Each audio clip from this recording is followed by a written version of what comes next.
Hey guys, welcome back. BDC Care here. Today we're back with another unboxing video. We'll be unboxing 1UP Box. For those of you who don't know, 1UP Box is a monthly subscription service where you can pay a certain amount of money and they send a box full of geeky, gamer-focused items to your door every month. Pop culture stuff, too. Yeah.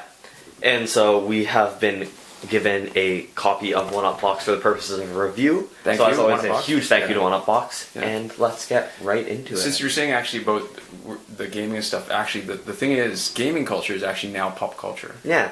And we've got the recommendation like we usually do at the end of it. Did you say that or am I did repeating not. myself? All right. So hang around for that. And link is in the description with a coupon for discount off your first month. So I think it's about $17 for first month. And 1UP Box is always, when we were doing like the pricing, they always offered a really good deal. Oh, this is good. I see a Futurama. Let's get that first. That's a Dorb. Bender Dorbs. I have a Bender Funko, and now I have a Bender Dorbs. And after receiving the Bender Funko, I've actually watched all of Futurama that's on Netflix, and it is a very good show. Too much TV, not enough time. Yeah. There we go. This is the shirt. So we've got Legend of Zelda. I don't know why that to me looks like Marty McFly, like with the. I know it's probably not, but it looks like that looks like Harry Potter. It might be, and then I know that's definitely Cerberus. Cerberus or Cerebus? I always want to say Cerebus. Which one? Cerberus is the pronunciation that a lot of people use, like the common English pronunciation. The correct pronunciation is Cerberus. Okay. Because Latin always has hard C's. But Cerberus. Oh, right, because it's English that has the soft C if there's an E or an I after it, I think. There we go. So if you're wondering about our nerd credentials.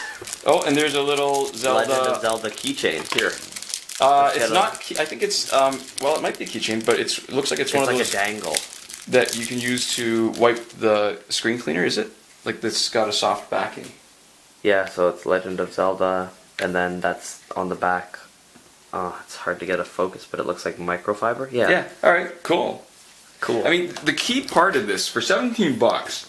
Once you got the shirt and any one item, you pretty much got your price, the value back. And anything else is sort of like a bonus. A bonus. Yeah. And usually it's stuff. I was thinking the other day that they have a nice mix of licensed stuff and sort of fan kind of tribute stuff that makes it is part of what makes it a really good deal. And what is this? Oh, it's one of those wallets. Oh, I love this. It's a Mighty wallet, I don't know if it's a Doctor Mighty Who one. It's a Doctor Who with the So it's Doctor box. Who branded, and it's made of paper, but it's made of like kind of strong reinforced paper. We had one a while back for Ghostbusters. It has the 2 compartments for change and for. Besides the fact that it's paper, what I love about this is that they're just so thin. Yeah. And I've actually gone towards using like a money clip. But I think if I was going to switch around a little bit, I'd be willing to carry one of these because they are so thin and they're tiny. I wonder what that window is Those are for credit cards. You slide them in. Oh, credit cards and cards. So there's 2 slots, one on each side. You can put a stack in. All right, that totally makes sense. But it's best for one. So that's really cool. Wallets are always great. I like the wallet I have now, but if that were ever to get worn out, you're a wizard. And that's a coaster, right? Or no? A sticker. It's a sticker. Okay. Hard to tell the material as I'm looking at it. And there is the pin. It's that their panda and fox character. Right. I guess those are their mascots. Yeah, and they're coming out of the TARDIS. So that's a nice little touch. And here we have the card of what there it is. Go. 1UP Box Fantasy. So 1 of 4 Futurama Dorbs. Oh, nice. So I'm glad we got both Benders then, because now we've got a matching set. Yeah. There's a police box, paper wallet. So this is one of those examples that I'm saying. So it's not officially licensed Doctor Who stuff, and it's also not officially licensed that paper wallet brand stuff right. either. But it also means that you're getting like a lot of good stuff in the box. So it's a mix, right? Because clearly the Dorbs is licensed. Mm-hmm. All right, so you've got the exclusive screen cleaner keychain. You're a wizard sticker. Fighting Cerberus has never been easier with your magical friends. Some may say 3 versus 1 may not be fair, but we call it teamwork. So I don't know who the guy holding the gun is. Yeah. Yeah, but it's Harry Potter and Link then, or the other 2. Yeah. All right, another good month for 1UP Box. Thank you again for sending to us, but I've always been impressed because the difficulty always is with these kind of boxes, because we're in Canada, the shipping from the US to Canada makes a deal really difficult to justify, but in the States, I would love to have access to a lot of these boxes. This mug, where they're such a good deal for less than $20 a month. Yeah, so now we go to Shaky Cam for our recommendation. And we've got a lot of books here, and they're all by the same guy. Alright, so if you've never read Jonathan Carroll, and you like reading, I've always recommended one of his books as what I call gateway fantasy. You know, like it's what gets you, if you're not used to reading fantasy, it gets you into the hard stuff. And he does this weird sort of magic realism where it starts off like a regular sort of story in the real world, and it's interesting characters, they're a little bit clever, they're witty, and then all of a sudden, like, magic just sneaks up on you. Yeah. And love his books. You can see how much I love his books because sometimes I've double dipped Child Across the Sky. And these are 3 different copies of the book that he was talking about, Sleeping in Flame. Alright, so this is, in a lot of ways, because what he writes is so different than anything I'd ever read before, and I probably don't read broadly enough to know whether there are other people who are doing things similar to what he does, but Sleeping in Flame was the first book of his that I read, and because of that I think it's probably my favorite, and always will be my favorite. It's hard to describe, all that sort of magic realism stuff, but there's a love story in it, but not like a cheesy kind of cliche kind of love story, but really kind of cool. I don't know if it'll spoil it to say that I think that does spoil it a little bit. Oh, that's too bad. Sorry. You don't forget I said that. And so he's still writing lots of interesting books. He mines a lot of the similar kind of areas, but he never really goes over the same ground twice. And part of it is because he writes such cool metaphors. He has such a way of describing things that at least makes me see the world differently.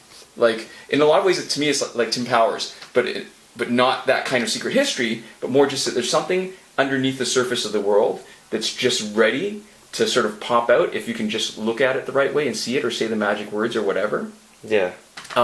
What else is cool about his books is that there's an interconnectedness. So it's not the same characters all the time, but a lot of the stories share a similar world, or the same world, where some of the characters sort of are passing in and out through bits of it, but they don't make up the bulk of the story. And you can see on some of by the way they've designed the outside of the book and how similar it is, that you can see that these are sort of more connected. Like there's a trilogy. This was a different, I think this was maybe even part of it, I can't remember now. Was that no good? That was Reflection. Yeah. Alright. But clearly, the best endorsement I can give it is that it was worth buying and keeping all these books on the bookshelf, but also that if I knew you in real life, I'd probably be handing you one of my copies of Sleeping in Flame when I recommend it to you to make sure you actually read it. Yeah. Because, way cool. What did you think of Sleeping in Flame? It was very, very good. I enjoyed it a lot. What if you had to compare it to anybody? What would you say it's like? Oh, I have no clue. I feel like it's almost like its own thing. It's really, really good kind of... It almost seems like realistic fiction. Yep.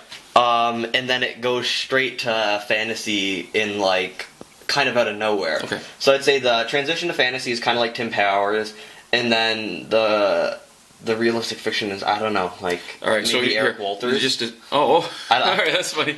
I don't exactly remember his books the best, but that's a realistic fiction writer. Actually, Ann Tyler. If you've read Ann Tyler, Accidental Tourist, and that's probably what she's most famous for. But all right, so ricocheting between the haunted chic of Vienna and the mystical crassness of Los Angeles, between the world of desire and the landscape of dreams, Sleeping in Flame is a hypnotic literary novel with irresistible elements of fantasy and magic. It is a story of Walker Easterling, who saves a woman's life only to place her in infinitely greater danger by falling in love with her. It's a story of Maris York, an androgynous beauty who arouses incinerating passions in the men around her. It is a novel populated by a shaman with a fondness for sandwiches and Miami Vice, an autistic Adonis, and a tiny man as powerful and ravenously jealous as the God of the Old Testament. And that's absolutely true, and it misses the point a little bit. Don't let any of it scare you off, because it's not cheesy. It's not when you hear romance, right? It seems it's enough to turn people off some books. Yeah. And not to say that romance is bad, but a lot of times that's not the kind of thing that you want to read. It is so not just that. I think you were absolutely right when you were saying that it was sort of its own genre, because I still haven't read anything quite like what he writes. Yeah. So there you go. That was the unboxing, and that was the recommendation. Thank you guys so much for watching. Oh, show this cover. We'll see you guys next time. Komoda.